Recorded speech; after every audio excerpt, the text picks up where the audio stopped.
Hello my friends, कैसे हैं दोस्तों। आई होप कि अच्छे होंगे और सुखी होंगे।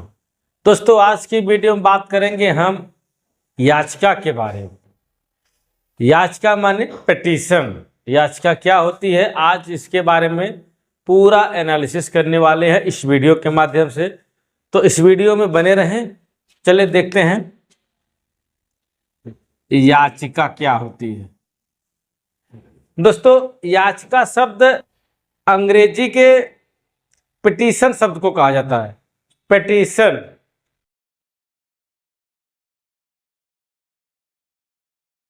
पिटीशन मीन्स याचिका होती है।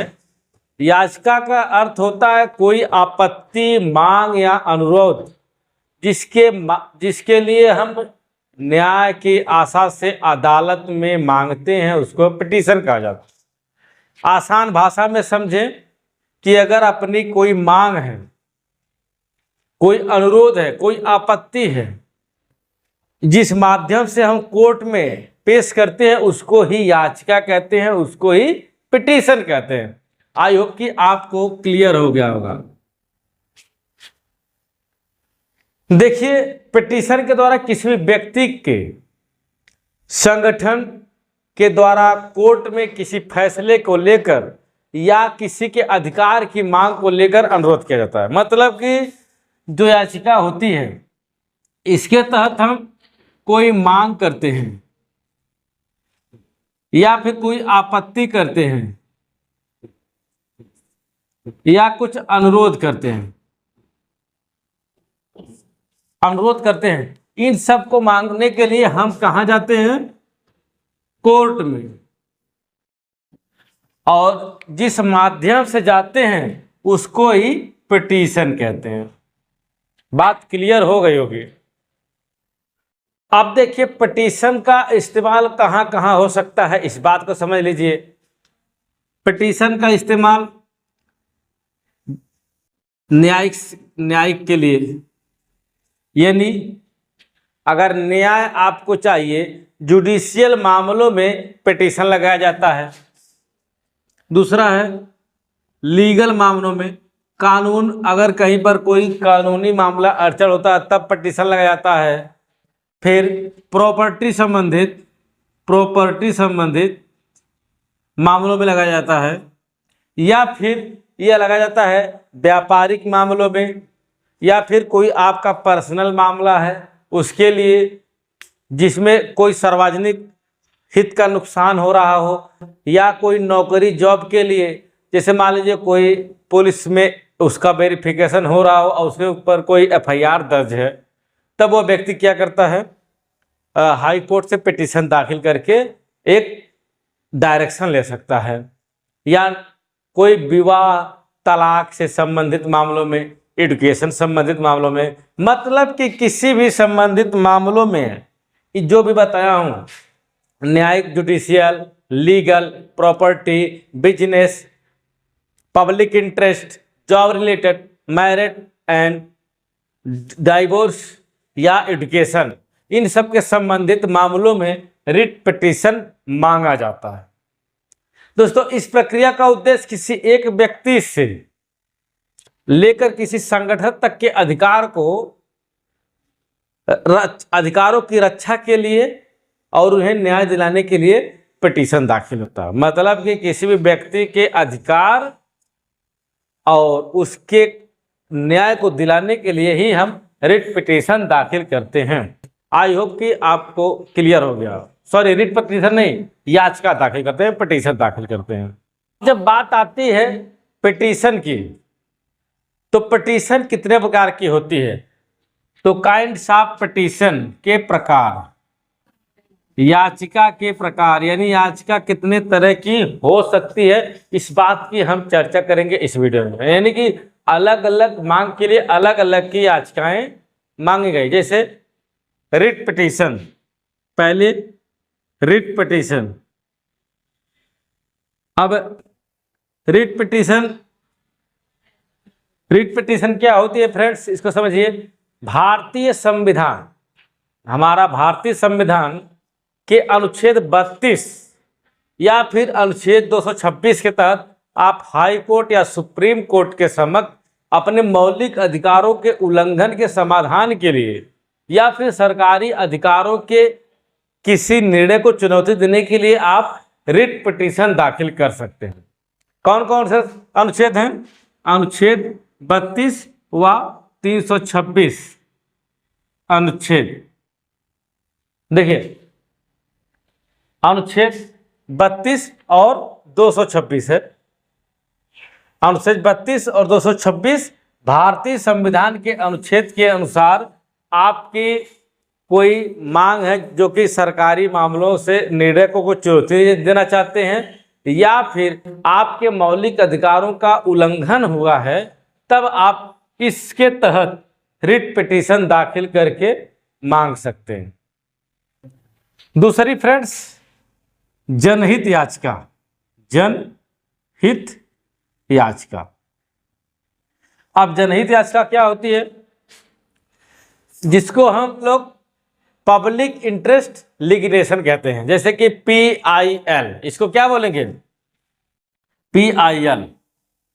यह पब्लिक इंटरेस्ट से संबंधित है कि अगर कोई व्यक्ति पर्यावरण संबंधी मानवाधिकारों का उल्लंघन होता है, जहां पर भ्रष्टाचार हो गया हो, सार्वजनिक मुद्दे हो गए हों, किसी भी प्रकार के मामलों के लिए आप PIL दाखिल कर सकते हैं। अगला है दोस्तों बंदी प्रत्यक्षीकरण। बंदी प्रत्यक्षीकरण। अब देखिए, बंदी प्रत्यक्षीकरण का होता है हैबेज कॉर्पस पिटीशन। इसका मतलब है कि अगर कोई व्यक्ति जेल में बंद है तो उसकी रिहाई के लिए यह बंदी प्रत्यक्षीकरण की याचिका दाखिल की जाती है। मतलब कोई अवैध रूप से पुलिस या किसी जांच द्वारा किसी को अवैध कस्टडी दी गई है तो उसके लिए बंदी प्रत्यक्षीकरण की याचिका दाखिल की जाती है। जैसे मान लीजिए किसी को पुलिस वाले गलत तरीके से गिरफ्तार कर लिए हो, अवैध तरीके से गिरफ्तार कर लिए हो, तो उसके खिलाफ हम बंदी प्रत्यक्षीकरण की याचिका दाखिल कर सकते हैं। नेक्स्ट है दोस्तों आपराधिक पुनरीक्षण। आपराधिक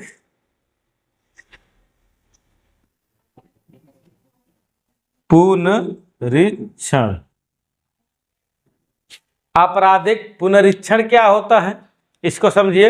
इसके तहत दोस्तों निचली अदालत, इसके तहत आपराधिक पुनरीक्षण के तहत आप किसी आपराधिक मामलों में निचली अदालत के फैसले आदेश के खिलाफ उच्च न्यायालय में पिटीशन फाइल कर सकते हैं।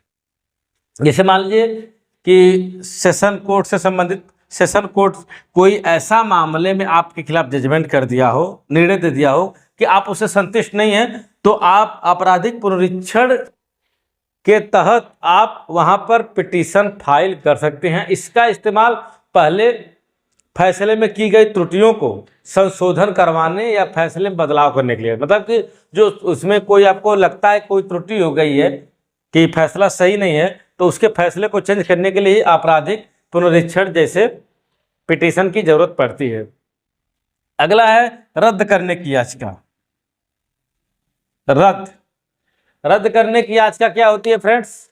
इसके द्वारा पिटिशनर जो याचिका करता है किसी आपराधिक मामले में या फिर किसी शिकायत को रद्द करने का अनुरोध कर सकता है। जैसे किसी व्यक्ति को झूठे मुकदमे में अगर फंसा दिया गया है तो वह इस रद्द करने के लिए पिटीशन दाखिल कर सकता है। जैसे मान लीजिए कोई 18 साल से ऊपर की लड़की है और वो भाग करके शादी कर रही है, तो उसके खिलाफ उसके घर वाले, उसके पति जो पति बन रहा है, उसके खिलाफ FIR दर्ज होती है, तो उस FIR को क्वेश करने के लिए हम इसी पिटीशन के तहत जाते हैं हाई कोर्ट में कि हमारी इस FIR को कार्रवाई को रद्द कर दिया जाए। दोस्तों अगला है ट्रांसफर पिटीशन। ट्रांसफर पिटीशन मतलब स्थानांतरण पिटीशन इसको बोलते हैं, स्थानांतरण याचिका बोलते हैं। इसके तहत किसी मामले को एक जगह से दूसरी जगह अगर स्थानांतरित करना है, ट्रांसफर करना है, तब आप पिटीशन दाखिल कर सकते हैं। जैसे मान लीजिए कि आप आजमगढ़ जिले के निवासी हैं और आपके खिलाफ कोई मुकदमा लखनऊ में चल रहा है, तो अगर वहां चल रहा है तो आप पिटीशन दाखिल करके मामले को ट्रांसफर करवा सकते हैं। अगला दोस्तों है तलाक, तलाक के लिए यानी डाइवोर्स।